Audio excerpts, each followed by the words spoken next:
모 리서치 회사를 통해서 2020년 전국 성인 남녀 1000명을 대상으로 설문을 조사했습니다.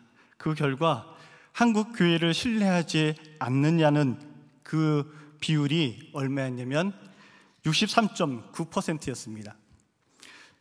반면에 신뢰한다는 응답은 그거의 2분의 1에 미치지 못했습니다. 1년 후인 2021년 전국 성인 남녀 1000명을 대상으로 동일하게 다시 설문조사를 하였습니다. 한국교회에 대한 신뢰도 조사였는데 또한 한국교회를 신뢰하지 않는다는 비율이 76%를 넘었습니다. 신뢰한다는 응답은 21%에 불과했습니다.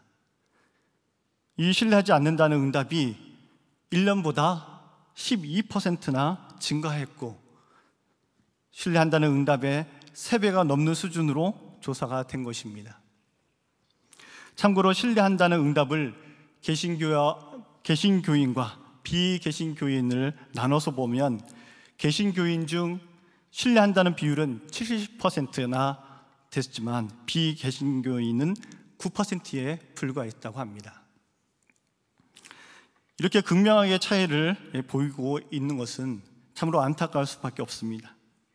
비개신교인은 한국교회를 신뢰하지 않는다라는 것입니다. 이 설문조사를 보고 그렇다면 지난 10년간 한국교회에 대한 신뢰의 변화는 어떻게 변화가 되었을까 궁금하여 살펴보았습니다. 2010년 조사 결과를 보니까 한국교회를 신뢰하지 않는다라는 그 비율이 48.4%에 이르렀습니다. 신뢰한다는 비율은 17.6%였습니다. 지난 10년간 한국교회 신뢰도가 점점 떨어지고 있음을 느낄 수가 있었습니다. 왜 이렇게 한국교회가 신뢰가 계속 떨어지는지를 생각을 해보면 여러 가지 측면에서 생각해 볼 수가 있을 것 같습니다. 먼저 역사적 관점에서 믿음의 순도를 통해 그 원인을 생각해 보겠습니다. 역사적으로 믿음의 순도의 변화가 있어 왔습니다. 초대 기독교의 역사에서 그 변화를 엿볼 수가 있습니다. 초대 기독교 때는 로마의 박해가 심했습니다. 그래서 믿음이 없는 사람은 신앙생활 하는 사람 옆에 있거나 예배드리는 사람 그 주변에 있다가 잘못 걸리면 그곳에서 죽임을 당할 수 있었기 때문에 믿음 없는 사람은 절대로 믿음 있는 사람 근처에도 얼씬도 하지 못했습니다. 목숨을 담보로 신앙생활을 하는 것은 진정한 믿음이 없으면 할 수 없었습니다. 왜일까요? 목숨은 하나뿐이기 때문입니다. 그래서 예배드리는 장소에 믿음 없는 사람은 있을 수가 없었고 그 당시에 많은 박해를 피해 예배를 드리다가 발각되면 그 예배 장소가 공동묘지가 되기도 하였습니다. 그 즉시 처형을 당했기 때문입니다. 이러한 박해의 시대에는 교회의 믿음의 순도가 높을 수밖에 없었습니다. 그러다가 로마의 역사에서 보면 AD 313년에 보면 밀라노 칙령이라고 콘스탄티누스 황제에 의해서 기독교가 공인이 됩니다. 그 이후로는 더 이상 박해를 받지 않을 수 있었습니다. 그 이후에 약 70년이 지나고 나면 테오도시우스 황제에 의해서 AD 380년에는 로마의 기독교가 국교화가 됩니다. 이제는 완전 전세가 바뀌었습니다. 이제는 이교도들이 자기의 종교를 속이면서까지 기독교인이라고 거짓말을 할 정도로 많은 사람들이 교회에 들어오기 시작을 했습니다. 왜 그런 거짓말까지 하면서 교회에 들어왔느냐? 기독교에 들어와야 출세할 수가 있었기 때문입니다. 이렇게 믿음 없는 사람들이 교회에 들어오면서 세상적으로 보면은 교회가 힘이 세지면서 믿음 없는 사람들이 교회에 더 들어오게 된 것인데 이런 것을 통해서 믿음의 순도는 점점 더 떨어지기 시작했습니다. 교회가 박해가 심할 때는 오히려 믿음의 순도가 높아졌지만 점점 기독교가 세상에서 인정을 받고 심지어는 당시에 가장 힘이 센 로마의 국교가 되고 나서부터는 믿음 없는 사람은 커녕 다른 종교를 믿는 사람들까지도 교회 안으로 들어올 정도로 많은 사람들이 그 이익을 얻기 위해서 순수하지 못한 마음으로 기독교로 들어왔다는 것입니다. 이렇게 교회의 믿음의 순도는 교회가 세상적으로 인정을 받으면 받을수록 믿음의 순도는 더 떨어지고, 그러다 보니까 많은 사람들이 믿음의 순도와 교인의 숫자가 반비례가 된다는 것을 알게 되었습니다. 오늘날 한국 교회는 어떻습니까? 초대 기독교회만큼 그렇게 박해는 심하지 않습니다. 그래서 많은 사람들이 순수하지 못한 동기로 교회에 들어오게 되는 경우가 생겼습니다. 예컨대 믿음이 없어도 자기의 사업에 도움이 된다면 교회에 들어오기도 하고, 그리고 젊은 사람들은 결혼할 수 있다면 교회에 들어가야 되겠다라고 생각을 합니다. 어떻든 자기에게 조금이라도 보탬이 된다면 교회에 들어가게 되는 것입니다. 그렇게 그것이 가능하게 된 큰 이유는 초대 기독교회처럼 목숨을 내놓아야 할 만큼의 그런 박해가 있지 않기 때문에 그렇습니다. 그래서 믿음의 순도는 초대 기독교회만큼 높지는 않습니다. 그러다 보니 믿음 없는 사람들이 점점 교회 안으로 들어오게 되는데, 그렇게 됨으로써 기독교에 대한 이미지가 점점 제대로 세상에서 살아가지 못하는, 믿음대로 살아가지 못하는 사람들이 본인이 기독교인이라고 말을 하면서 교회에 대한 이미지가 점점 추락하기 시작합니다. 그런 교회의 좋은 이미지 때문에 교회에 들어왔던 많은 사람들이 그러한 이미지가 추락하면서 더 이상 교회를 다닐 필요가 없다라고 판단하여 믿음 없는 사람들은 점점 교회를 떠나기 시작을 했습니다. 그래서 결국은 이런 세상적인 이미지가 떨어지면 그와 반대로 믿음의 순도는 점점 높아지기 시작한 겁니다. 이렇게 믿음의 순도가 높아지고 사람들로부터 이제는 더 믿음의 사람들만 교회에 남다 보니까 그 사람들의 세상적인 삶은 또 많은 사람들에게 빛과 소금 역할을 하게 되었습니다. 그러다 보니까 점점 더 기독교에 대한 이미지가 좋아지기 시작합니다. 그래서 그런 좋은 이미지 때문에 또 믿음 없는 사람들이 교회에 들어오기 시작합니다. 이렇게 해서 교회에 대한 이미지에 따라서 교회에 믿음 없는 사람들이 더 들어오고, 또 그러다가 교회에 대한 이미지가 안 좋아지면 믿음 없는 사람들은 교회를 떠나게 되고, 이러한 것이 반복이 되는 것입니다. 이러다 보니까 믿음의 순도와 세상적인 그런 이미지와는 정반대의 현상이 나타나게 된 것입니다. 우리가 이렇게 교회에 대한 신뢰성과 또 이미지에 대한 부분은 믿음에 대한 순도로 이해할 수가 있는데, 또 다른 측면에서 한국 교회의 신뢰도가 떨어진 이유를 생각해 볼 수가 있는데, 그것은 첫 번째 믿음의 순도의 변화를 이야기했다면, 두 번째로는 믿음과 행함의 관계에 대한 바른 인식이 부족해서 그것이 원인이 되어서 또한 이런 현상이 나타날 수 있음을 알 수 있습니다. 사도 바울은 믿음을 강조하였습니다. 야고보는 반면에 행동을 강조했습니다. 그렇다면 바울과 야고보는 어떤 대상자들을 두고 이야기를 한 것일까요? 먼저 사도 바울은 자기 자신의 노력으로 의롭다고 인정받으려는 바리새인들이나 이교도들에게 이야기를 하였습니다. 다른 말로 바꿔 말하면 바울은 지금 구원을 얻기 위해서 선을 행하는 사람들, 행위로 구원을 받고자 하는 사람들에게 말하고 있는 것입니다. 그를 향하여 이야기하고 있기에 행함이 아닌 믿음을 강조하고 있습니다.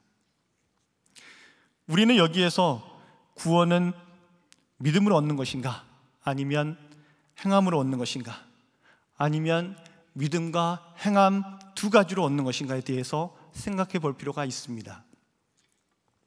그 물음에 답하는 내용이 전도폭발 교과서 250쪽에 나와 있습니다. 밧줄인가 실인가라는 제목의 글입니다. 그 내용은 이렇습니다. 한 사람이 지금 100m 거리를 두고 떨어져 있는 이 절벽과 절벽 사이를 이 편에서 저 편으로 건너가고자 합니다. 그런데 천길 낭떠러지 밑에는 바위 조각들이 늘려져 있습니다. 그 사람은 지금 수톤의 무게라도 견뎌낼 만한 튼튼한 밧줄이 있는데, 그런데 문제는 그가 갖고 있는 그 밧줄은 50m 정도밖에는 안 된다는 데 있습니다. 제가 만일 그에게 염려 마세요, 여기 50m 정도의 실이 있습니다. 제가 실과 당신의 밧줄 끝을 연결해서 양끝 절벽을 이 편과 저편에 있는 나무에 묶어가지고 메어놓고 건너가시면 될 겁니다 라고 이렇게 제안을 한다면 그 사람은 그 제안에 대해서 어떻게 말을 할까요? 물론 거절할 겁니다. 왜 그러시죠? 라고 제가 물으면서 밧줄을 못 믿으시냐고 물어본다면 아니라고 할 겁니다. 바로 실을 못 믿기 때문이라고 대답할 겁니다. 그 이야기를 바꾸어서 이제는 이 밧줄이 90m고 실이 10m라고 가정을 해보겠습니다. 이제는 이 10m뿐이 안 되기 때문에 건널 수 있겠냐고 한다면 그 사람은 건널 수 없다고 할 것입니다. 또 다시 이제는 밧줄을 99m로 늘려서 이야기하고 단지 실이 1m라고 했을 때 그래도 그는 건너지 못할 겁니다. 실이 10cm라고 했을 때도, 그리고 심지어는 1cm라고 해도, 나머지가 다 밧줄이라고 해도 그는 건너지 못할 것입니다. 왜 그럴까요? 그 실의 1cm 때문에 낭떠러지에서 떨어질 수밖에 없기 때문에 그렇습니다. 여기에서 우리는 밧줄은 예수 그리스도께서 우리를 대신해서 행한 일이라고 생각할 수 있습니다. 그리고 실은 우리가 행한 일이라고 가르칠 수 있는데, 우리는 이 이야기에서 무엇을 알 수 있을까요? 구원은 우리의 노력이 조금이라도 들어가는 그 순간 결국은 구원에 이를 수가 없다라는 것입니다. 결국은 우리의 노력은 구원에 전혀 도움이 안 된다라는 것입니다. 우리는 이 이야기에서 구원은 믿음과 행함 두 가지를 가지고 이룰 수 있는 것이 아니고 오직 믿음만으로 구원을 얻을 수 있다는 것을 알 수가 있습니다. 사도 바울은 구원을 위해서 자기 행위를 강조하는 사람들에게 오직 예수 그리스도만을 강조했던 것입니다. 바울이 이렇게 예수 그리스도를 믿는 그 믿음만을 강조하였다면 오늘 본문의 주인공인 이 야고보는 교회 안에 들어와 있는 위선자들을 대상으로 복음을 전하고 있습니다. 이들은 예수 그리스도를 믿는 믿음으로 구원을 얻는다고 생각하는 사람들입니다. 그리고 선행으로 구원을 얻는 것이 아님을 머릿속으로는 알고 있습니다. 그러나 실제로는 자기의 삶에 믿음이 있다는 사실을 보여줄 만큼 그러한 증거도 그리고 행함도 전혀 없는 사람들입니다. 따라서 우리에게 필요한 것은 믿음을 머릿속으로만 아는 것이 아니라 삶의 증거, 행함을 행해야지만 진정한 믿음을 가진 성도가 된다는 것을 이야기합니다. 다시 말하면 믿음 따로 행위 따로가 아니라 진정한 믿음은 행함으로 드러날 수밖에 없음을 확실히 이야기하고 있습니다. 그러면 지금까지 말씀드린 이 설교 본문에 대한 기본적인 이해를 바탕으로 해서 오늘 본문을 말씀을 드리도록 하겠습니다. 본문은 우리가 신앙생활을 하면서 신앙이 좋다는 이야기를 종종 듣게 되는데 과연 신앙이 좋다는 것이 구체적으로 무엇을 의미하는지를 성경 본문은 우리에게 잘 제시해주고 있습니다. 보통 신앙이 좋다는 말을 할 때 저 사람은 참 경건하다 그런 이야기를 합니다. 그것의 구체적인 의미가 무엇이겠습니까? 본문 전체를 통해서 잘 설명해 주고 있습니다. 첫째, 경건한 사람은 듣기는 속히 하고 말하기와 성내기는 더디하라는 것을 이야기합니다. 신약 성경에는 특별히 편지 형식의 말씀이 많이 있습니다. 그 중에서 발신자를 표현할 때 종이라는 단어가 자주 쓰입니다. 본문이 야고보서 1장 1절에서도 하나님과 주 예수 그리스도의 종 야고보는 흩어져 있는 12지파에게 문안하노라 에서처럼 종이라는 단어가 사용되고 있습니다. 야고보가 자신을 하나님과 주 예수 그리스도의 종이라고 말씀합니다. 종은 주인의 뜻에 따라 순종해야 하는 것입니다. 그러한 입장에서 본문을 살펴보면 말하기와 성내기는 자신을 드러내는 방법입니다. 특히 성내는 것은 자기 감정을 여과 없이 표출하는 것을 말하는데 종은 주인 앞에서 그렇게 해서는 안 됩니다. 따라서 우리가 예수 그리스도의 종이라면 우리는 성내기를 더디할 수밖에 없습니다. 우리가 살면서 말이 많아지고 성내는 것은 결국 주님보다는 내 자신을 드러내고자 하는 마음이 크기 때문에 그렇습니다. 주님은 성내기와 말하기 대신에 듣기를 속히 하라고 이야기합니다. 듣는 것은 주님의 말씀에 귀를 기울이는 것입니다. 우리가 살다 보면 어려움을 만날 때가 있습니다.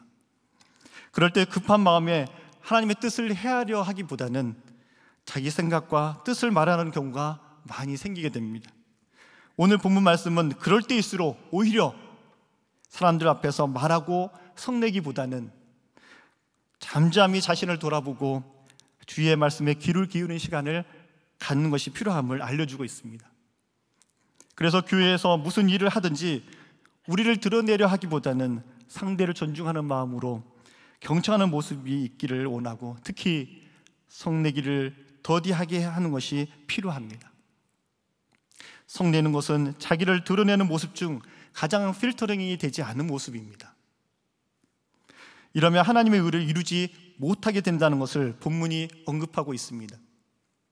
하나님 앞에서 잠잠히 주의 말씀에 귀를 기울이는 모습이 우리 가운데 있어야 할 것입니다. 열왕기의 5장에 보면 이러한 모범이 되는 한 사람이 등장합니다. 바로 여러분이 잘 아는 아람 군대 장관 나아만입니다. 그는 나병을 고치러 이스라엘에 들어오게 되는데 엘리사가 그에게 처방을 해줄 줄 알고 갔지만 유명한 의사를 소개해 주지도 않고 그냥 대면하지도 않고 사자를 보내서 7번 요단강에 씻으라고만 이야기를 하고 그 전달을 받은 이 나아만 장군은 너무나 자기를 냉대한다고 생각한 나머지 마음이 노하게 되었고 그런 부분에 대해서 화나서 본국으로 돌아가려다가 자기의 종들에게 만류를 받고 그는 다시 한번 마음을 돌이키게 됩니다. 그가 소원했던 것은 최소한 엘리사가 자기 환부에 손을 대고 직접 흔들어서 낫게 할 줄은 생각을 했지만 그렇게 하지 않았다는 것이 기분이 상했던 것입니다. 그러나 그는 자기의 노를 누구뜨리고 엘리사의 선지자의 말에 순종함으로써 결국 그는 자기의 나병을 낫게 되었음을 성경은 증언하고 있습니다. 우리가 자존심이 상하거나 상식선에서 잘 이해가 안 갈 때 누를 바라는 경우들이 많이 있고 또 불순종하게 될 때 우리가 이해가 되지 않으면 먼저 불평을 말하고 화를 내려고 하는 경우들이 생기게 됩니다. 그런데 그러한 불평이 생길 때마다 화를 누그러뜨리고 주의 말씀에 귀를 기울인다면 우리는 하나님의 의를 누릴 수 있는 은혜를 경험하게 될 것입니다. 말씀이 내 안에 머물고 그 말씀을 따라 순종하고 또 하나님 말씀에 순종하고자 하는 그런 마음이 있다면 먼저 모든 더러운 것과 넘치는 악을 내버리라고 성경은 우리에게 말씀하고 있습니다. 우리에게 찾아오는 죄악된 생각이 있다면 그것을 내쫓아야 합니다. 사단은 우리를 넘어뜨리려고 악한 생각을 심어 놓습니다. 그럴 때 우리는 마음에 죄악된 생각이 머물지 못하도록 속히 내보내야 합니다. 죄악된 생각이 우리에게 찾아올 수는 있지만 방치해서는 안 될 것입니다. 그것을 곱씹는 것은 우리의 책임이라는 것입니다. 그런 의미에서 우리의 마음을 깨끗하게 유지할 때 생명의 말씀이 우리를 지배하게 될 것입니다. 두 번째로, 경건한 사람은 말씀을 듣고 행하는 사람입니다. 본문 23절에서는 말씀을 듣기만 하고 행하지 않는 사람을 이끌어서 자신을 속이는 사람이라고 말하고 있습니다. 본문에서는 그 이유를 설명하면서 이것이 거울로 자기 얼굴을 보는 사람과 같다고 이야기를 합니다. 거울로 자기 얼굴을 보는 것은 자기 얼굴을 점검하고 기억하기 위함인데, 그 목적이 무색하게 거울만 보고 자기가 생긴 얼굴을 기억하지 않는다면 거울을 보는 것은 의미가 없는 일일 것입니다. 하나님께서 성경 말씀을 주신 것은 그 이유가 있습니다. 결국 말씀을 통해서 하나님께서 우리에게 유익을 주고자 함입니다. 그 유익이 무엇인지 신명기 10장 13절에서 이렇게 설명하고 있습니다. 내가 오늘 내 행복을 위하여 내게 명하는 여호와의 명령과 규례를 지킬 것이 아니냐. 이것은 하나님의 말씀에 순종하면 행복이 찾아올 것임을 약속하는 말씀입니다.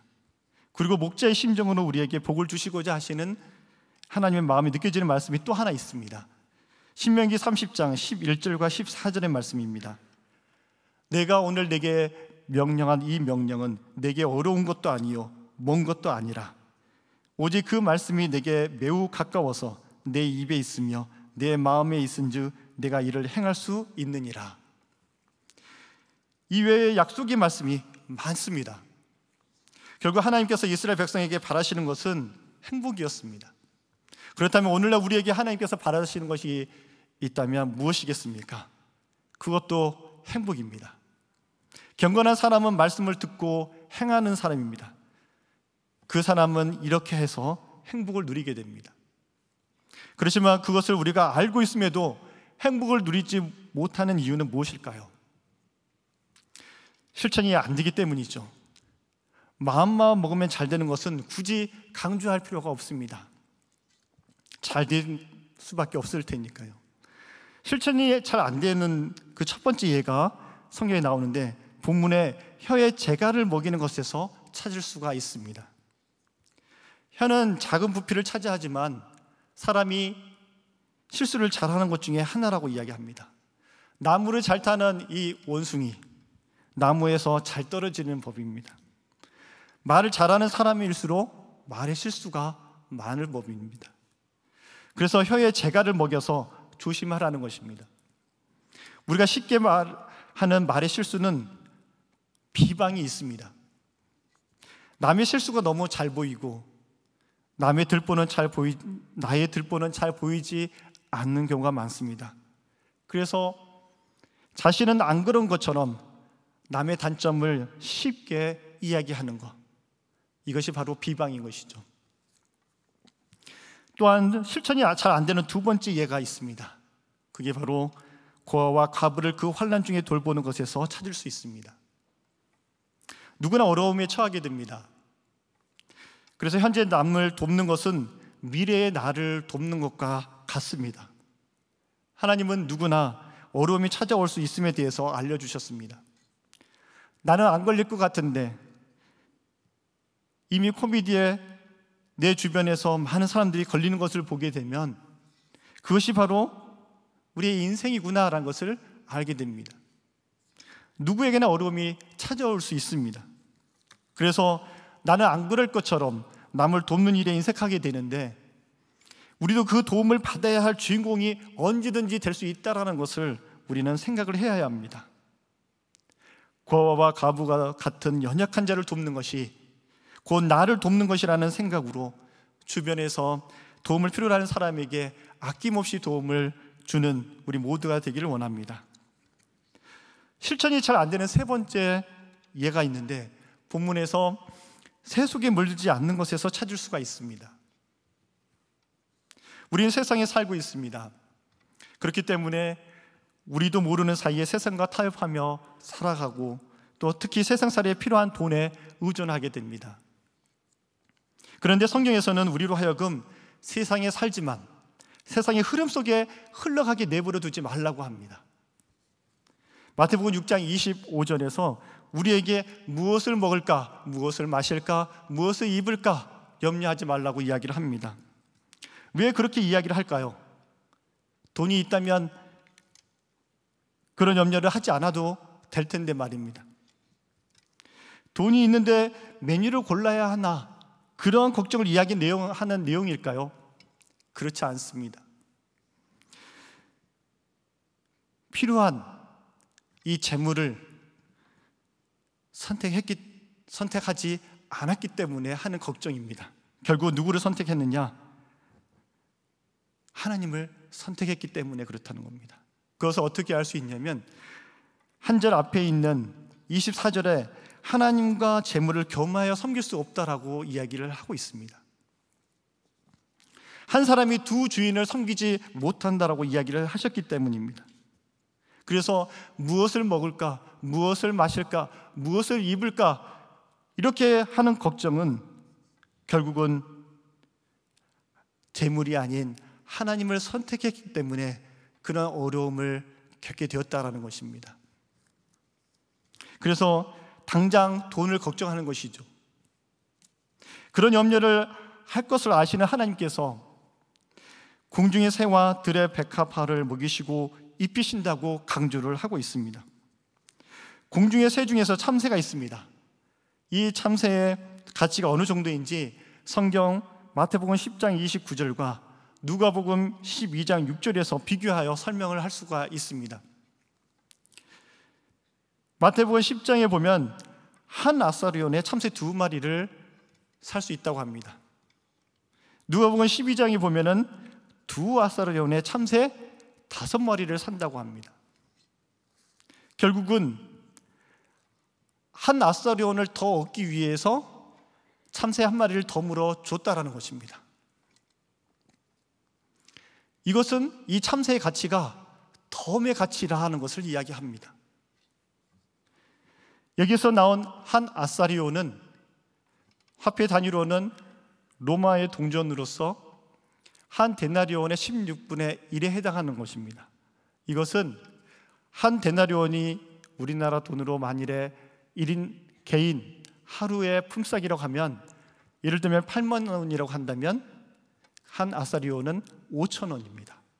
그러면 이 5천 원 가지고 참새 2마리를 살 수가 있고 그 다음에 10,000원 가지고는 참새 5마리를 산다는 겁니다.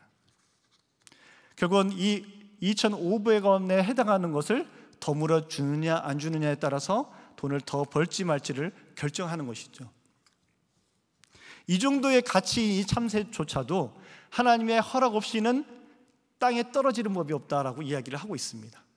그 말은 우리가 이 참새들보다 귀하다는 것을 이야기하면서 너희가 재물을 선택하지 않고 하나님을 선택했기 때문에 너희들이 당장 돈이 없어서 걱정하는 무엇을 입을지, 무엇을 마실지, 무엇을 먹을지 하는 그 걱정 하나님이 다 알고 있기 때문에 그런 염려하지 말 것을 이야기하기 위해서 이 참새 이야기, 들의 백합화 이야기를 꺼내신 것입니다.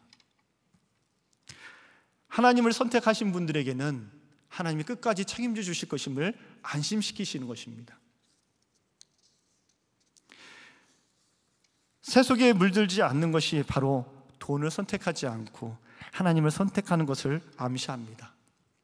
그런 의미에서 돈이 아닌 하나님께서 우리를 입히시고 먹일 것을 믿고 끝까지 하나님을 붙드는 믿음이 우리가 있어야 할 것입니다. 정리하겠습니다. 오늘 한국교회에 대한 불신이 점점 증가하는 이 흐름은 믿음과 행함에 대한 바른 이해 속에서 해결할 수가 있습니다. 믿음과 행함은 따로 뗄 수 없는 것입니다. 그래서 믿음이 있는 사람은 그에 따른 행함을 열매로 맺게 됩니다. 행함에서 중요한 것은 내 자신의 정체성을 알고 내 자신을 드러내기보다 나의 주인 되신 주님의 뜻에 순종하는 것입니다. 구체적인 실천 방법으로는 첫째, 말과 성내는 것은 더디하고 상대를 존중하는 듣기는 속히 하는 것이고, 둘째, 말씀은 듣는 것으로 멈추지 않고 반드시 행함으로 이어져야 합니다. 마지막으로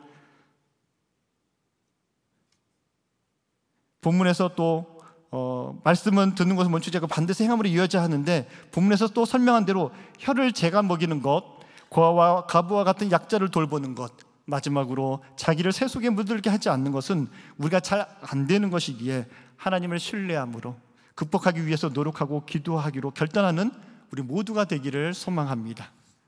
기도하겠습니다. 사랑이 충만하신 하나님 아버지, 주의 말씀을 통해 우리 자신을 돌아보는 시간을 주심에 감사드립니다. 우리의 모든 삶이 주님 앞에서의 삶임을 잊지 않게 하옵소서. 내 자신을 드러내기보다는 오직 나의 영원한 구원자 되시는 예수님만을 높이고 드러내는 삶을 살게 하시고, 말씀을 듣고 있는 삶이 아닌 말씀을 듣고 실천함으로 하나님께서 주시고자 하는 참 행복을 누리게 하옵소서. 특히 말씀 중에 실천이 안 되는 것들이 있을 때 하나님을 더욱 붙들게 하셔서 말씀 하나하나 실천하는 믿음의 열매를 맺게 하옵소서. 더욱 말에 신중함이 있게 하시고 어려운 자들을 돌아볼 줄 알게 하시며 세상보다 하나님을 더 신뢰함으로 끝까지 새 속에 물들지 않고 하나님을 믿고 순종하는 믿음의 사람이 되게 하옵소서. 오늘도 변함없이 우리를 사랑하시는 예수님의 이름으로 기도드립니다. 아멘.